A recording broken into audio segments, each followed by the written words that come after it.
عورتیں بال کیوں نہیں کٹوا سکتیں؟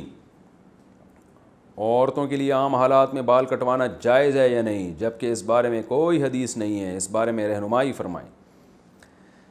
دیکھیے حدیث میں آتا ہے کہ عورتوں کو مردوں کی مشابہت سے اور مردوں کو عورتوں کی مشابہت سے منع کیا گیا ہے۔ اب یہ بات پوری دنیا میں مسلم ہے کہ عورت کو اللہ نے لمبے بال دیے ہیں، تو اس کے لیے بال کٹوانا یہ مردوں سے مشابہت ہے، اس لیے یہ صحیح نہیں ہے۔ بعض لوگ کہتے ہیں امہات المومنین نے نبی صلی اللہ علیہ وسلم کے انتقال کے بعد بال کٹوائے تھے، چھوٹے کروائے تھے، تو اس لیے بعض لوگ کہتے ہیں اس سے پتہ چلتا ہے عورت بال چھوٹے کروا سکتی ہے۔ تو خوب سمجھیں کہ امہات المومنین نے نبی کے انتقال کے بعد جو بال چھوٹے کروائے تھے وہ زینت ختم کرنے کے لیے، کہ اب شوہر کا انتقال ہو گیا تو ہم نے بالوں کی زینت کس کے لیے، یہ تو شوہر کے لیے تھی، تو زینت ختم کرنے کی نیت سے تھوڑے سے چھوٹے کروائے تھے بال انہوں نے۔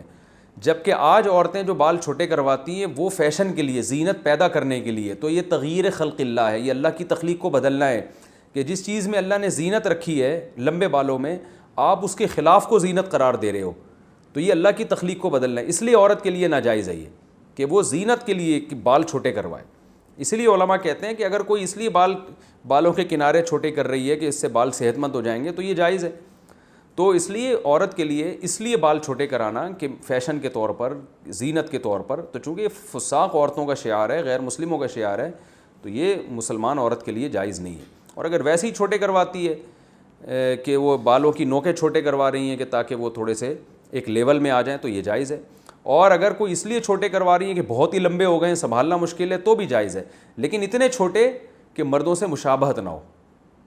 تو اس لیے علماء کہتے ہیں کہ کم سے کم جو ہے نا اتنے بال جو کمر تک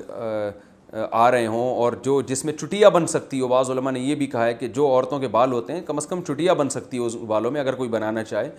تو اس سے زیادہ چھوٹے کرنے کی اجازت نہیں۔